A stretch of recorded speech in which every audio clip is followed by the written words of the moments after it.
Hello everyone. A very warm welcome to everyone again to the virtual session, children. So what are we going to do today? We will continue with the chapter 11, Transportation in Animals and Plants, part 9. Let us see, we are going to have NCERT exemplar. These are the in-text questions, the concept-based questions from the textbook. So let us have a detailed discussion about the NCERT exemplar, children. You are not going to write in the notebook. You are going to make a mention in the notebook of today's session as you normally do for NCERT exemplar.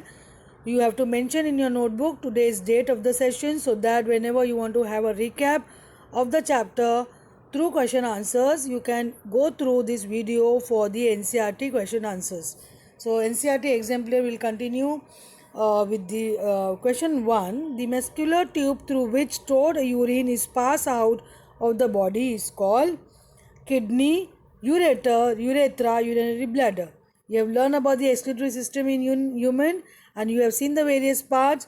So the muscular tube through which stored urine is passed out of the body is called as urethra. So correct option is C, urethra. Explanation for this option. Waste which is present in the blood has to be removed from the body. This is done by the blood capillaries in the kidneys. We have a pair of kidney. Each person will have two kidneys. So one kidney fails sometimes, so you can still survive with one kidney. The waste dissolved in water are removed as urine, and from the kidneys the urine goes into the urinary bladder through tube-like ureters. We have seen the diagram in the previous session, children. You can refer to the diagram which you have drawn in the notebook. And it is stored in the bladder and is passed out through the urinary opening at the end of the muscular tube called urethra. The kidneys, ureters, bladder and urethra form the excretory system. So these are the important organs. These are the main organ of the excretory system in human. I hope this explanation is clear for that option. So here we will go for question number 2.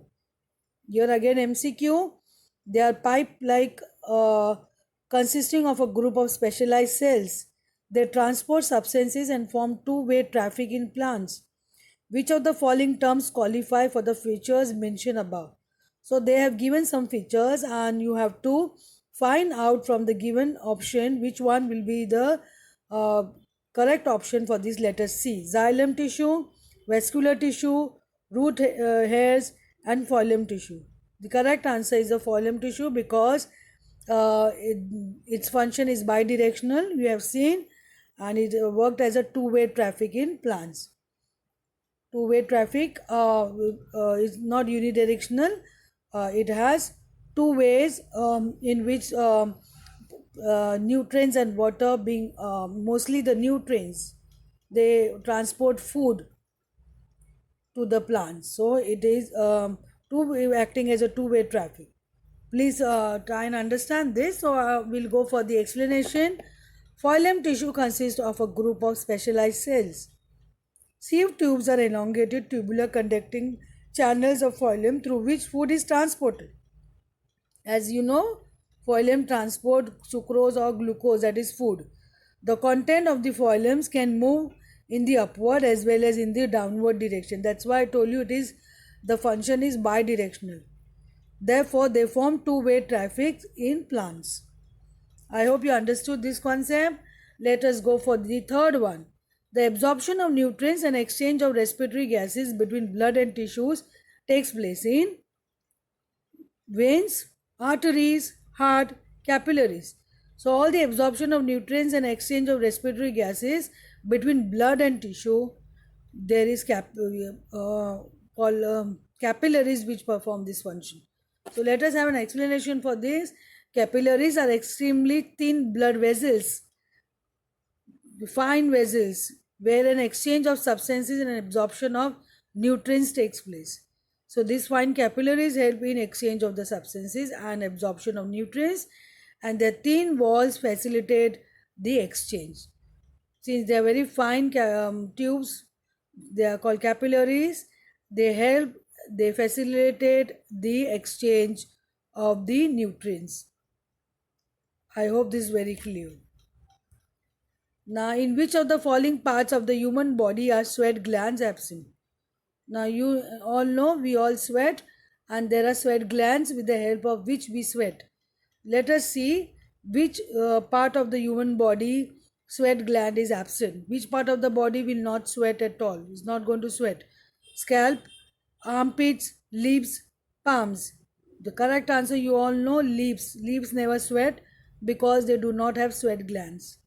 All the other parts, even armpits, your palms, your scalp, when there's lots of heat in the hot summer days, you feel sweaty, your scalp feels sweaty because your scalp will sweat, armpit, lots of sweat, and palms, many people get lots of sweat on the palm also, it becomes very sticky. Only lips will not sweat. So, sweat glands are responsible for the production of sweat, and these glands are absent in leaves, hence, leaves do not secrete sweat. I hope this is very simple and clear. Fifth one, in a tall tree, which force is responsible for pulling water and minerals from the soil? Very simple, we have discussed many times in this chapter. So, gravitational force help, transportation force, suction force, or conduction force. That is a suction force, that is a suction pull created due to transpiration because of the water pressure difference which we have discussed. So here the correct answer is suction force. Roots absorb water and minerals from the soil continuously, as you know. Evaporation of water from the leaves creates suction force, which causes the water to move upwards. That's why even if the tree is very tall or the plant very tall, there's a suction force acting which helps the water and minerals to reach to the higher up part of the leaves or higher part of the plants or the trees. So even if it is very tall, all the parts of the plants or the trees will get the required amount of water and minerals. Aquatic animals like fish excrete their waste in gaseous form as. Now we have learned how fishes do excretion.